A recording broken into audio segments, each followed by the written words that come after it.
Bonjour, bienvenue dans la série sur l'électrodynamique classique.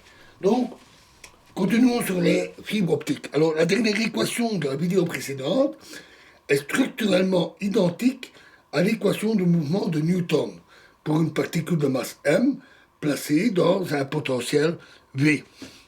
Il suffit d'opérer les changements T devient Z, M devient N carré, N bar carré, et V de X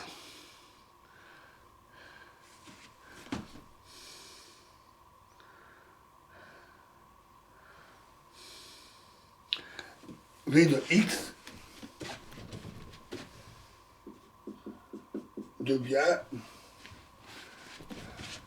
moins N carré X sur 2. Alors, tout comme en mécanique, l'utilisation de la vitesse, ici entre guillemets, puisqu'il ne s'agit pas de l'équation de Newton, mais x' égale dx sur dz,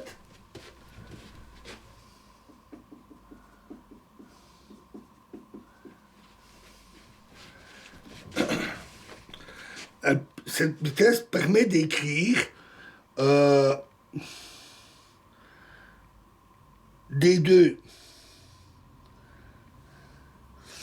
x sur dz carré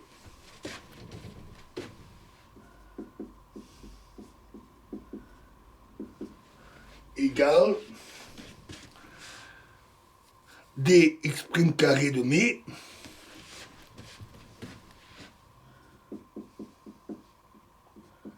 sur dz.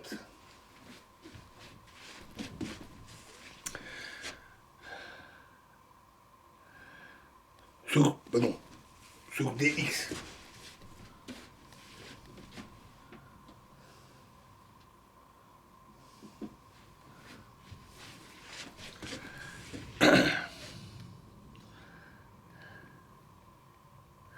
Et de trouver une intégrale première correspondant à la conservation de l'énergie en mécanique.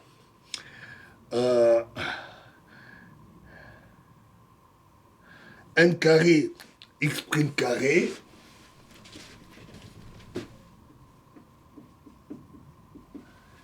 égale à n' de x, n carré de x moins n bar carré.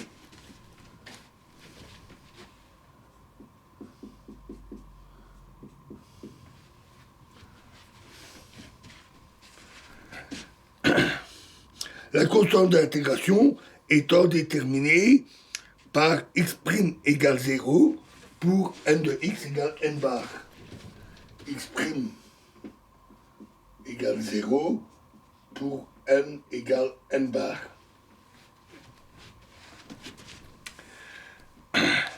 La trajectoire z de x s'obtient à partir de l'intégrale z de x égale n bar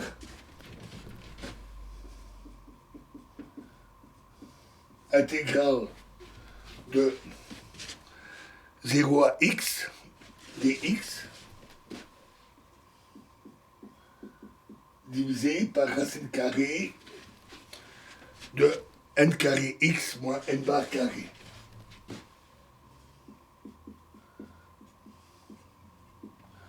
La solution exacte dépend évidemment de la forme de n de x. On suppose ici que le rayon fait initialement un angle θ0 avec l'axe z. Pour x inférieur à x max, la trajectoire représente un quart d'oscillation de part et d'autre de la droite x égale 0. Donc on a un quart d'oscillation, ça redescend vers l'axe z, puis ça refait la même chose en dessous et ça se répète. On a, par exemple, je vais le tracer ici,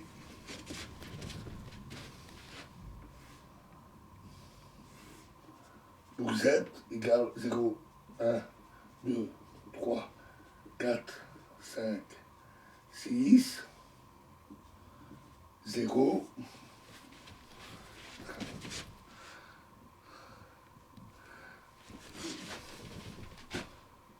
moins 0, 1, 0, 1,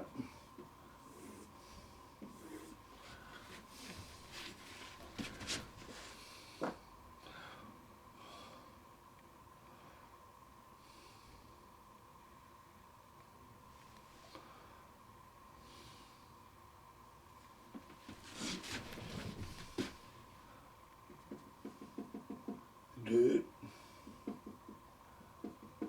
4, 6, comme ceci. Une solution est, par exemple, cette solution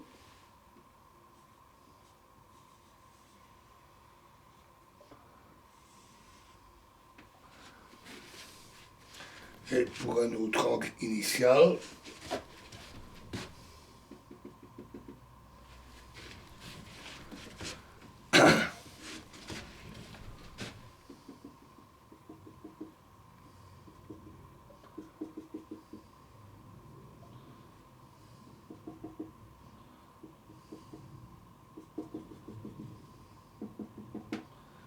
On va voir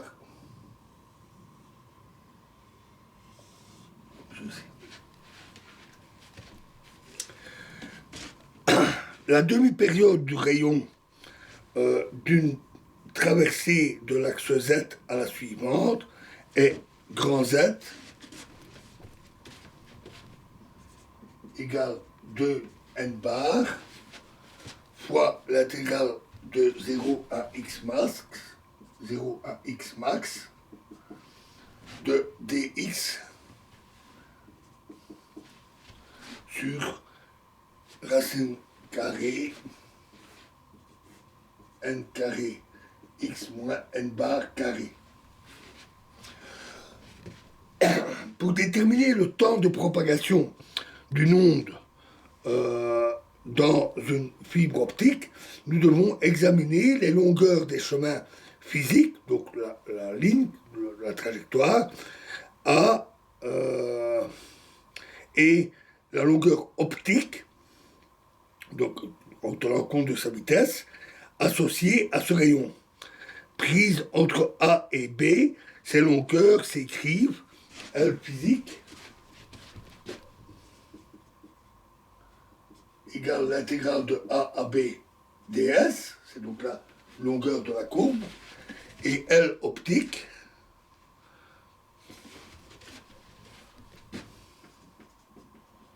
égale intégrale de A à B de n dx, puisque ça représente la vitesse du rayon. Si l'on fait les transformations dx égale n bar, n sur n bar,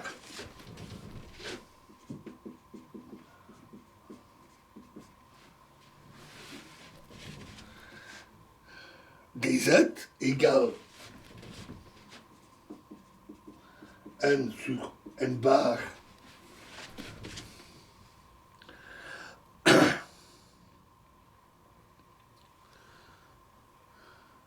dz sur dx fois dx, dz sur dx fois dx, transformation là est évidente, égale à, en utilisant la solution, égale n de x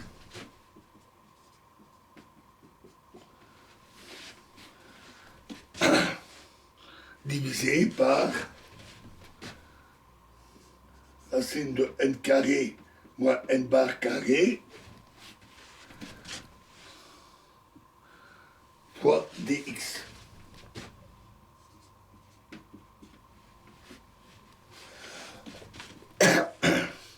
Les longueurs de ces chemins sur une demi-période, je n'ai plus de place à l'écran, donc je vais passer au début.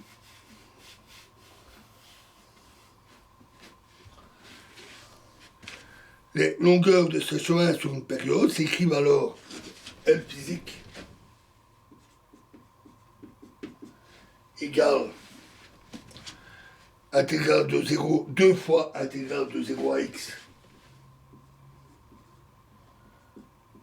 dx sur racine n de x dx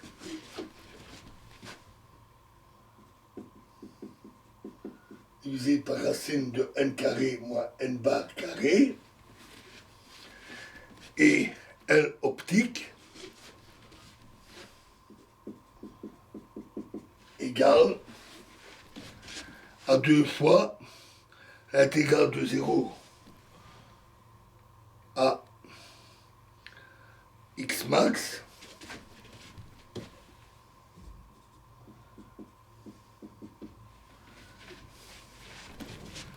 de n carré x dx, ici c'est x max, n carré x dx divisé par racine de n carré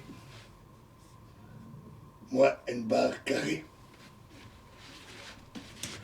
Le temps de propagation d'un rayon émis sous un angle θ0 est égal au chemin optique divisé par c.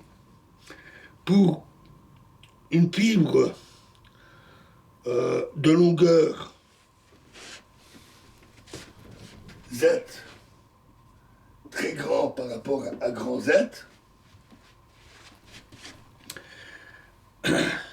le temps de propagation T de Z est donné par T de Z, de petit z, égale L optique sur grand Z